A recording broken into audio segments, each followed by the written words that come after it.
नमस्कार।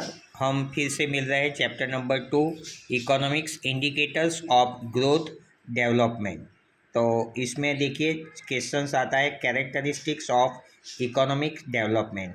तो उसको याद रखने की फॉर्मूला है लैक्टिक एसिड क्यों ज़रूरी है। तो L for labour become more dynamic, A for आता है after the particular stage, T for technology change, I for increase in capital information, C for change in demand और Q for quantitative and qualitative change take place।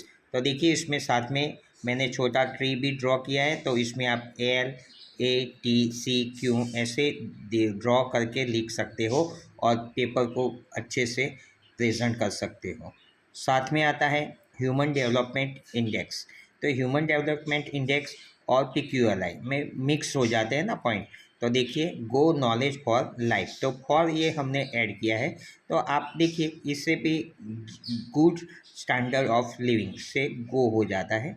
Knowledge तो ये होगा, life एक्सेप्टेंसी से life हो जाता है। तो इससे भी आप ऐसे चार्ट में रिप्रेजेंट कर सकते और अच्छे से लिख सकते हो। तो इसे भी ज़्यादातर शेयर करें, सब्सक्राइब करें और आपके बच्चे को, ये बच्चे जैसे को पढ़ने को हेल्पफुल हो।